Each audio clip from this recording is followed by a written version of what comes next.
vocation to love.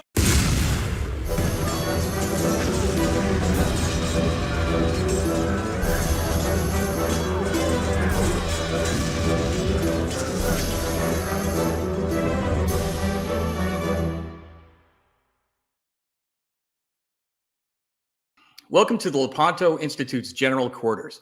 Today, we are pleased and honored to have with us Mother Miriam. Mother is head of Daughters of Mary, Mother of Israel's Hope. Mother Miriam, welcome. I'm honored to be here with you, Jim. Thank you so much. You bet. Mother, we are huge fans of yours here at Lepanto. And I just have to tell you this. I first became acquainted with you during an interview with Michael Vorse, and you guys were great. It looked to me that both of you were like really enjoying yourselves, and that came across. We were. Like-mindedness in this kingdom, we do enjoy ourselves, as you and Lepanto, who I greatly admire. Oh, that's all wonderful. The work they do.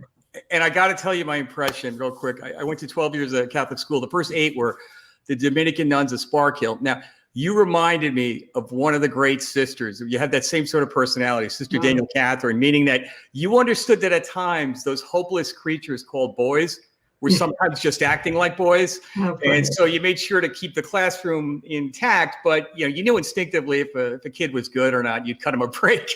You reminded me so much of that woman. I couldn't believe it, but so thank you for that. How good. They were good nuns, yes. Yeah, I lived not far from them. I lived in Poughkeepsie. Oh, is that right? Oh, great. Yeah. But first, a few points before we get started. If you like what we're talking about here, please pass this video along to friends and family. We're living in strange times, and we're fairly certain our message has been subject to shadow banning. So please hit the subscribe and like button. Now, if you'd like to be kept up to date with all new content, please make sure you hit the bell. And lastly, before we get started, it's important to point out we only exist because of strong Catholics like you who support us. So if you're so inclined and you can afford it, please consider donating to lepantoin.org/donate. That's lepantoin.org/donate. So that's it, Mother. So great to have you. Can you please start by telling our audience how you went from a young, devout Jewish girl from Brooklyn named Rosalind Moss to Mother Miriam of the Lamb of God? It's a great story. It's a wonderful story. And all I did is become the most Jewish a Jew could be. That's it. Right. To be Catholic is the most Jewish a Jew could be. So I grew up in a conservative Jewish home. We are Russian and Hungarian Jews all the way back, parents and grandparents, everybody, and waiting for the Messiah all our young lives. By the time we were in our 20s, we were beginning to question even the existence of God. Not my parents, but first my brother, David, and then I started to question, but who am I going to say there's no God? But how do you know that he's there? And what difference to your life will it make if you do know that? My brother it was who first came across such a thing as Jews who believed that Jesus Christ, a name wasn't allowed in our house, such a name like that. We didn't even know he was Jewish. All we knew about Jesus is that we can't pronounce his name. And my brother came across an article that said there was such a thing as Jews alive on the face of the earth today who do believe that Jesus Christ is the Jewish Messiah. I met these, what I thought were very troubled Jews, but they led me over a year and a half to the Lamb of God who took away the sins of the world and mine. I became an evangelical Protestant. I didn't know I was. I didn't know about anything. I was a Christian. I was a follower of the Christ, the Messiah. I became an evangelical Protestant for 18 years, trying to save Catholics because my pastor was ex-Catholic. Half my congregation was ex-Catholic. My first Bible study was taught by ex-Catholics who were taught by an ex-priest who taught me that the Catholic Church was a false religious system leading millions astray. So for the next 14 of my 18 evangelical years, I tried to save Catholics. And then, blessed be God, you won. There's too much of a story of how that came to be. It'll be longer than our program time. Sure. But my brother started looking into the Catholic Church and became Catholic despite my every effort to stop him from being one. And I did not know that. So your brother became Catholic as well. 16 years before me. Wow, I didn't catch that in your background. That's great. Yeah, and David now heads the Association of Hebrew Catholics. And my parents, both of them Jewish, all my grandparents Jewish, who shut us out of their lives, wouldn't let us in their home, Oh, yeah. eventually came to faith and were baptized in a Baptist church before they died. And I think they're Catholic now. So, and my sister came into the Catholic Church. She died 3 years ago, and she came into the church on the 1 year to the day on which she died. The happiest funeral I've ever been at. Amazing. So that's incredible. That just adds to the amazing part of the story. Now, you'd mentioned they were Hungarian and Russian, I think you said. yes. Is that so? I'm going to imagine the time frame they were probably escaping the Holocaust. Actually, they came here first. My mother from Russia in 1917 at the Okay. war. They came right over and was born on Ellis Island. My Ah, grandmother was pregnant with her on the boat. So then my dad's side came from Budapest. So there were people in my family that I have cousins that were hid on the bottom of a boat from Russia, also by nuns coming across during the Holocaust. So all kinds of things. yeah, an incredibly rich story. And the just worth mentioning, and then we'll move along to the next topic. But what I find particularly profound about it is the cultural mandate implied with Judaism. I mean that, besides being a religion, it is community-based, tribal. I mean, it's the very. It's a people. It's a what? It's a people. Yes, it's a people, right? Exactly, and to actually convert to Jesus Christ, that's a big cultural no-no, and that took a lot of courage and conviction. Well, it also took the courage is to know and love God, Yes. and to have nothing stop you. I have one PhD in life, Jim. It's not giving up. That's my only PhD. It's the only thing I know how to do is to not give up. That's the whole thing. That's the only real education I've had.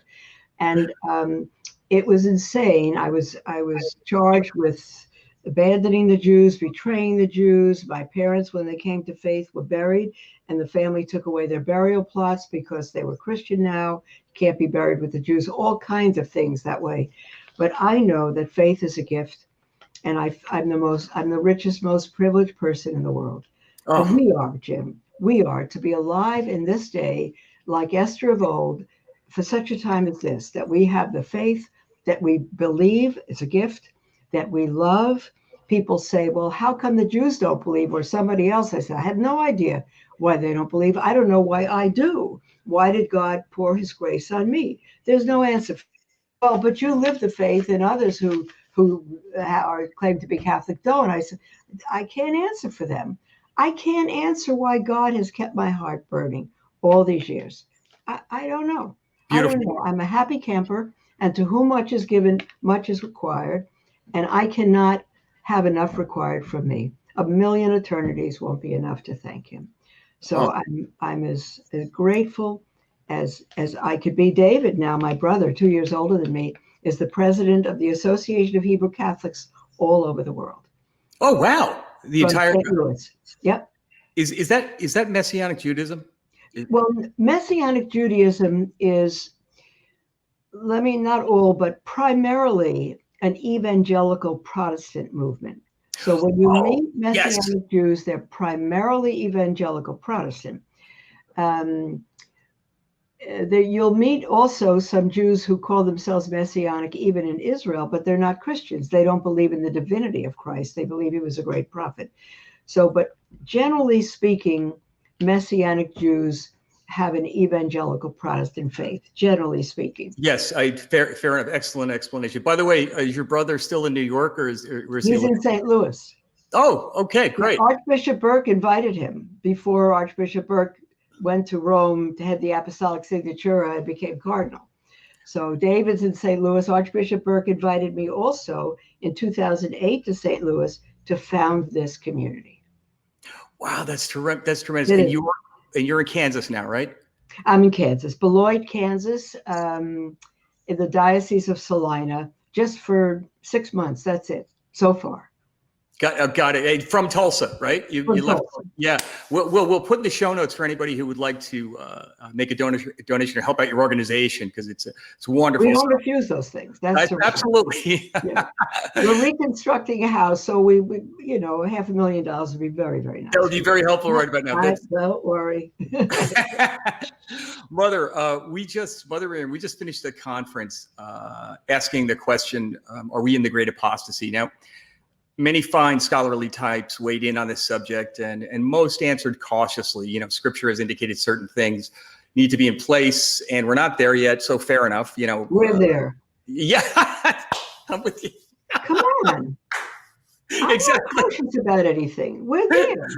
We're there just by abortion. Yes, I can't agree. I don't care. I cannot agree with you. That was perfect. That's why you're on the show. But Christ made it clear, we're not exactly sure they are. But fair enough. I mean, let's face it, Mother Miriam. We got Father James Martin. We got abortion. We got there's the Pachamama incident. Laudato Si, Amoris Laetitia, Fratelli Tutti could have been written by a Freemason. We could go on for hours, right? Heresy all over the place. And the enemy's nonstop efforts to destroy the work and the people of God. And I've said before, same-sex marriage, there's no such thing, of course. People say, what do you think about same-sex marriage? I said, how could I have an opinion on what doesn't exist? Same-sex. So gender ideology, it is tragic. People don't know who they are. They don't know they're made in the image and likeness of God. They don't know God. But every one of this Black Lives Matter, critical race theory, which is as mindless as I've ever come across. How mind-numbing is that? Unbelievable. And it's all, I thought this morning of the images setting off July 4th, a firework there, a firework, and then at the end you have the explosion. That's what's happening. One little thing, destroying the family.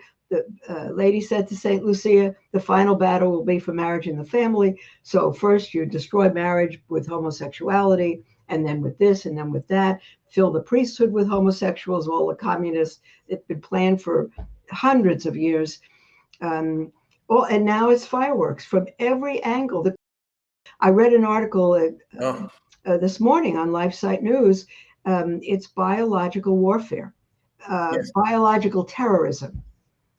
It's nothing else. Every effort is to destroy God's plan, destroy the world, kill the population. That's set to do. It's amazing. If that wasn't the biggest dry run for Marxism I've ever seen in my entire life, my poor daughter and my family members, I fought the last year. I just refused to give into this nonsense.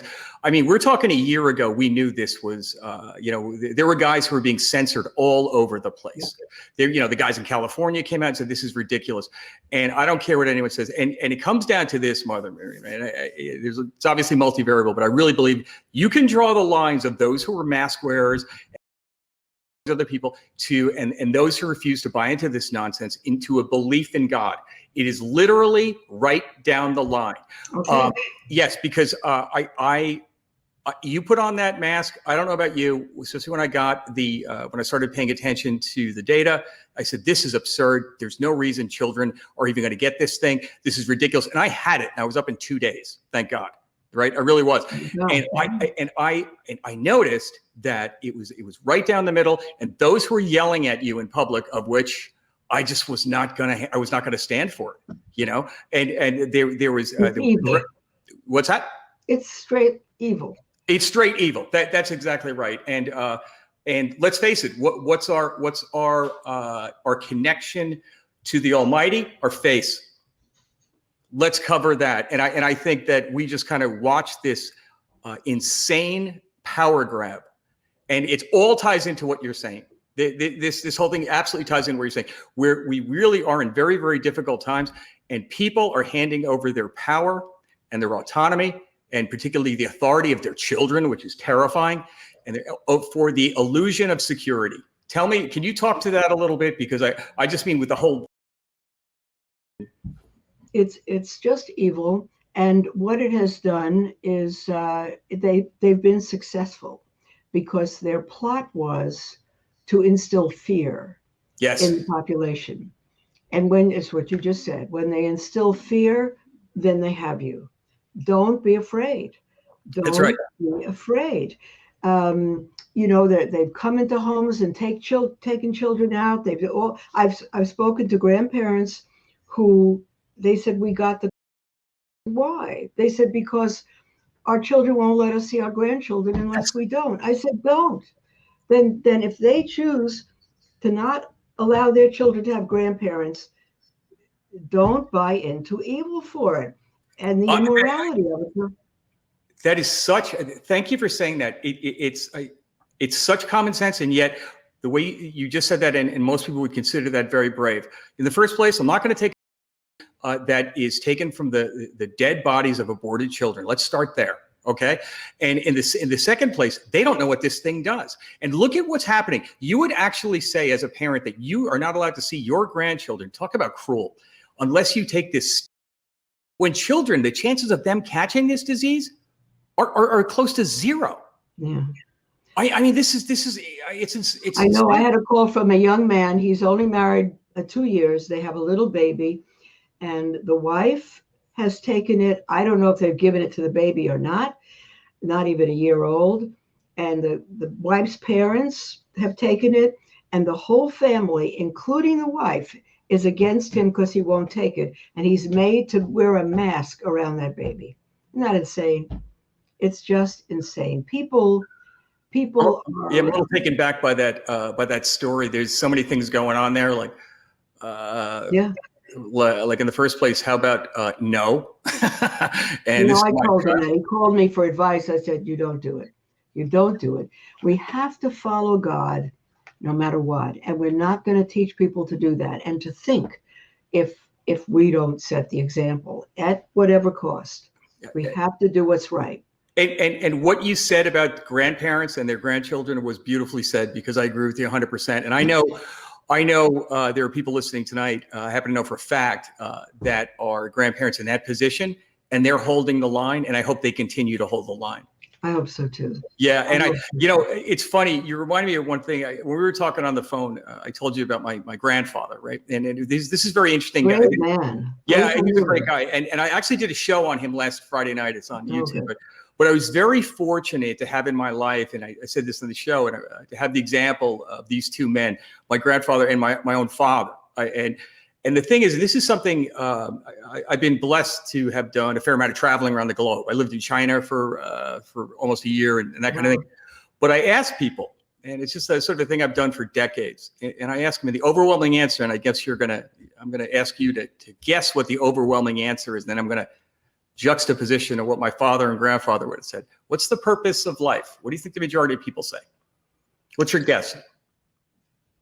Well, I know the answer I have. Oh, I know the answer you have. In fact, I'm going to say, what do you think most people say in my experience? It's not hard. It's not the purpose of life. Yes.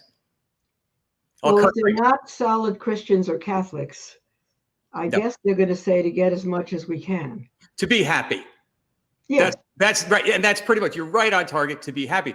Now, if I were to ask you, right, and I'm going to suggest what my grandfather and father would have said. Without it, reflexively, they would have said this: the purpose of life is to know God, love Him, serve Him, and to be with Him in the next life. That's right. What they would have said. Catechism, word for word. Bingo. And that's what my father would have said, and that's what my grandfather would have said. And yet, it's not a small point, Mother. It is absolutely not, because the majority of the world has been secularized, and because of the things we mentioned earlier, the conflicting message coming from inside the church. People have really lost their way. Our purpose is not to be comfortable or anything like that. Our purpose is but it is to be happy. Of course. But people don't know what makes them happy. That is. See, it's only God that'll fill our hearts. So sex and drugs and rebellions and notoriety and everything that's going on, that's just going to dig the hole deeper of meaninglessness, because nothing's the answer. So God wants us, as you said, Jim, to know and love and serve Him and be happy with Him in this life. No, wrong. To be with Him in the next life. That's right. Right. Yeah, I know what you meant. Yeah, that's right. And in fact, the degree that we love and serve and know Him in this life will be the degree of happiness we will have with Him for all eternity. Not just the issue of being in heaven, but the degree to which we will love and know and serve God in heaven is based on the degree to which we know, love, and serve him here. I don't know. A lot of people don't know that. If we go to heaven, some people are going to go as a thimble full. They Yes. couldn't take any more love. Thimble. Others go as a cup filled to the brim, and others as a bucket. And the thimble won't be jealous of the bucket, but the bucket will love God and serve him on a level the thimble will never know. And we have that opportunity in this life of changing our lives and converting and having God enlarge our hearts for him. 100%, and I think that therein lies we've really become this secularized society. We've moved away from church. Just in the Catholic faith, as you know, 70% do not believe in the real presence of the Eucharist. That's shameful. That is beyond shameful. And the greatest gift we've ever received, the Source and Summit, and 70%. Now, out of that 70%, half can't recall being told. What does that tell you? You know, yeah, you know exactly what I'm saying, and I just think that if you could maybe expand a little bit more on a few things for me. I just noticed, and I guess I would say to give people a little hope, because I believe that that we have to evangelize in those uncomfortable situations. We have to stand up for truth, and I think that it's interesting because it's initially very difficult. Because you get a lot of pushback, but that's what we're supposed to do. But I have noticed that a lot of people actually listen because they're searching for something, because the other way is so empty. That's right. And that's one reason, Jim, I think the media has come against the Catholic Church as they have. Report yesterday, one governor in Canada said she would burn every church if she could. Yes, and I caught that. Support the arsonists as well. Just insane. Yeah. I don't blame the government. It's another matter, the government. But the media, I won't blame them. Why? Because no one on earth makes the claims the Catholic Church makes. Nobody takes the life stands, the dignity of life, the preciousness of life. Nobody takes that position. The Catholic Church has never changed its moral positions, despite what some people these days are writing. It's always been against abortion, contraception, stem cell research, all of that, always. And it's never changed its position. It's the only organization, only faith in the world that has never compromised. Yes. And yet they don't live it. So we live worse than the world. Our abortion rates are the same or higher. Our divorce rates are the same or high. So we claim one thing and live another. And we're hypocrites. And our dirty laundry is spread all over the world. And it's so shameful. And we are the cause of it. It's just awful. So I don't blame the media, because they don't believe.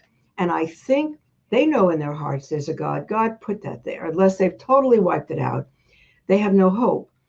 And I think they think if there's any hope, if there's a God, if there's a church, it's the Catholic Church. And because Catholics compromise and don't live their faith, if it's not the Catholic Church, there's no God and there's no hope. And I think they're angry, and I think they have a right to be. What a great observation. I have To to evangelize, I think Father Stan Fortuna, with Father Grochel's Order of the Friars in Brooklyn, he said, we're given, the gospel is a gift and responsibility. If we keep it to ourselves, we are thieves. Yes, exactly. So a lot of people come against us. They came against Christ. We have no right to keep what we've been given to ourselves. So, Mother Miriam, can you tell us a little bit about what you're working on? What do things look like out in Kansas? I understand you have some new vocations. Tell us a little bit about your day-to-day and that kind of thing. Well, you may know, some know, that Cardinal Burke invited me to found this in 2008 because he knew the dream of my heart. We're Benedictines, contemplative active, and I have, with 2 apostolates, I live to bother the whole world. I live to bother the world. In this habit, I can do it. I can do it in this habit. It doesn't matter if people believe in God. It doesn't matter. They have to see me, even if they hate God, or even if they deny that he exists. They have to think of the fact that he doesn't exist when they see us. So yes, it's a testimony. It's enough. So, but the other thing is my heart, through my Jewish background, my evangelical and Catholic above all now, my heart is for the family, because I believe that the family is God's number one instrument to build his kingdom. Therefore, the enemy's number one instrument to destroy, target. And he's doing it 24/7. So-called same-sex marriage. They're not interested in marriage. Nobody's interested in anything, just to destroy God's work and God's people. If you destroy marriage, then you destroy the church and you destroy everything. No marriage, no vocations, no priesthood, the world won't exist without you. So it just, so for our heart, we were denied, by the way. I've been put out of 2 dioceses already. And it's primarily because people don't like Brooklyn Jews speaking out so clearly on the radio. And so bishops were afraid to take me. And that's a show in itself. I've been told that directly. Why? Well, I could tell you stories. I bet. Oh my. So after 4 years, Bishop Vinke here in Salina is the first bishop that's invited me after 4 years. And so here we are, blessed be God. We're in the little town of Beloit. There's no convents. We bought the biggest house, 6,000 square feet. We've already put 13 cells in it. We're reconstructing it. And I was prohibited from moving forward in Tulsa. I couldn't take anyone in. Everything I was doing was canceled.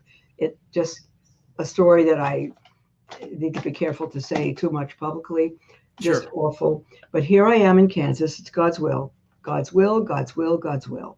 And so now we can take, so I have 3 women every month coming. And so when we move in the house by the end of August, beginning of September, just 2 months from now, we can have a good foundation of women. Fantastic. I'm listening to you, and I realize the sensitive nature of it. On the one hand, I want to mention that I don't know why it has to be a sensitive nature. It's just the way it is. On the other hand, through this work, very fortunate, I get to meet people like yourself. I get to meet a lot of priests who have been tortured. Father Altman news this morning. That was what I was thinking of. Father Altman. A lot of people forget Father Kalchak in Chicago. Yeah. What a good man. I know him personally. I've met them both. Yeah. Yeah, and I mean these are fine men, and they're being tortured. I believe Father Altman has 90-year-old parents living in the rectory with him, and they must leave. Is that correct? That I don't know, but the bishop has given him permission. He suspended his faculties, but gave him permission to celebrate the Mass, not publicly, but for him and his parents. He can't even hear confessions. It's insane.